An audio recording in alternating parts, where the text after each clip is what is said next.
Hey guys, what is going on? Welcome back to the channel. I'm with Chris in Chris's garage, like always. Today we have a different Jeep. It's not mine, it's not Chris's. This is actually Erwin's. He actually got these wheels for free. I gave them to him. So he drove down to my house and picked them up. And now he has a 4-inch lift from Rough Country, the long arm lift kit. And we're gonna make a video on that. And I'm gonna have him explain like what he thinks about it. But it makes a lot of clunks, just saying that. Anyways, today we are replacing the front drive shaft. He already removed the old one. The old one was a CV style. And we're gonna change out the yoke, put the new drive shaft in, and then we're gonna go off-roading tomorrow. So let's get started. Under here, we do have, since it's the Rough Country lift kit, it does come with the skid plate. I think we're gonna remove it just to make it easier, remove the yoke, and then the front drive shaft is out. And one thing you gotta make sure of is that you have the front axle yoke for the like regular cardan. That way it just works. Or else if you don't, you're gonna have to replace the front yoke as well. But we don't have to do that, we just have to replace the rear. So this Rough Country skid plate has 2 bolts up there. Does it have one on the back? I don't think so. So we're gonna go ahead and start by removing that. So there we have the skid plate off. Now we can actually access this piece here. So the first thing we will do is, you wanna have the transfer case engaged. That way this stops turning and the bolt inside will turn. It's a 28 mil, so we're gonna go ahead and get that off. That might be a little tough, but you can definitely do it. Oh, is that thing loose already? What the fuck? Hey, how loose? Oh wait, no, that thing's moving. Okay, so we put in 4 low, and now we're able to put pressure on this. I was able to loosen up with this right here. Now we're gonna remove the nut and then put the puller on there to take it off. And I'll show you guys the puller I bought it at Harbor Freight. Oh, let's get an oil pan under here too. So this, when you pull the yoke off, it's gonna drop a little bit of oil, so you're gonna want to refill that afterwards. So this is the puller we got. This we got at Harbor Freight. It was like 20 bucks, I think, but we're gonna be able to use this whenever we need. Guys, check out the new toolbox too. We just picked this up from Boosted, so we're gonna have to start filling this one up. I think we should use the medium size or the big size. I don't know. Oh, that's the medium. Let's do the big one. All right. So let's put this together. So we have the puller here, and we're gonna set it up so that this piece is on the part on the inside where the nut goes, and then these surround the edge of here. I might have to do the short end. Let's see. Yeah, I might have to do the short end. Let me turn these around. All right, so I flipped the arms around, so this is the shorter end, and this should work now. We are on now.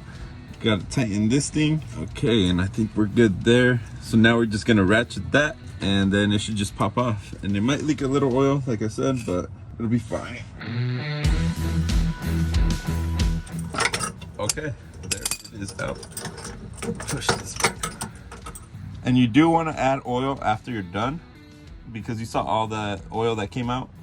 Definitely going to want to put some more in there. This is the new one here. You can see the difference in the yokes right there. This one allows for the double cardan, this one doesn't. Now we're just going to line this up with the splines.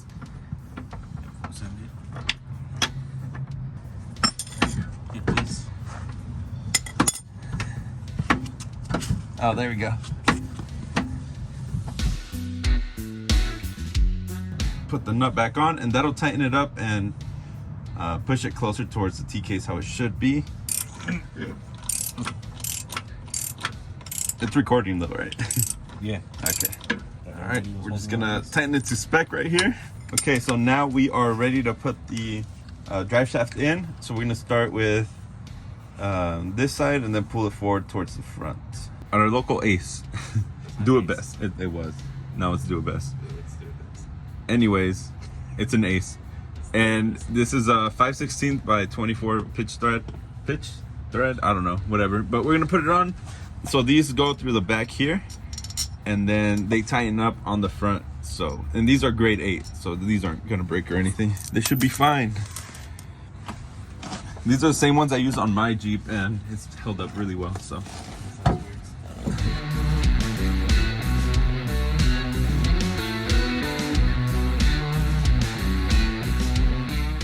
So we got those on and tightened. So now we're gonna put it in neutral so we can rotate it and align the front end. Oh, I wasn't recording, but now I am, guys. Sorry. The drive shaft we had to extend just by pulling on it, and then now we're able to get the hold downs on there. The way that I did it is I stuck one on, like bolted it a little bit, and then I just slid the U joint, and now I'm putting the other side in. Make sure the caps don't fall off of the U-joints either. That can cause an issue. Okay, so these are 8mm, so now I'm gonna tighten them down and we should be good to go. I'm gonna tighten them up evenly, that way the drive shaft doesn't like slide one way or the other, so just be aware of that. So this does extend a little bit on mine. Actually, it's a little bit too much extended. It still works, but I'm at about 5 1/4 inch of lift in the front. So if you're at 4 inches, this should be fine. You just gotta stretch it when you install it. It's gonna have a friend help you pull it. That way you get one of these. All right, so it is all done. So we're just gonna go for a little test drive around the block, make sure there's no weird noises, and yeah.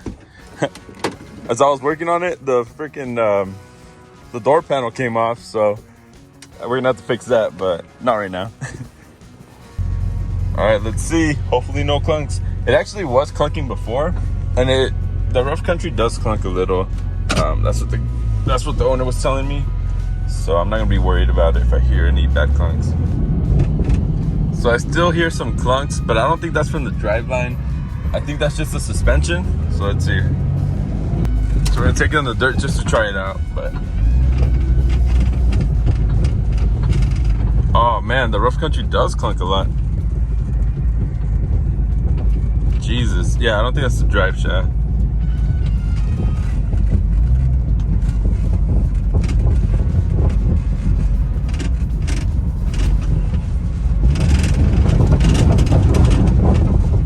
Do you guys hear that? Oh my god, dude. Alright, I think it's good. Yeah, I think it's solid. Be sure to check out that new soap that I just dropped on najaroffroad.com. And I hope you guys enjoyed this video. I know on my previous drive shaft video, you guys had a lot of questions, so I thought I'd remake it since I had the opportunity to. We will also be doing the steering on the Jeep. We'll be doing the TrailForge 1-ton steering, so be on the lookout for that. Anyways, I'll see you on the next one. Peace.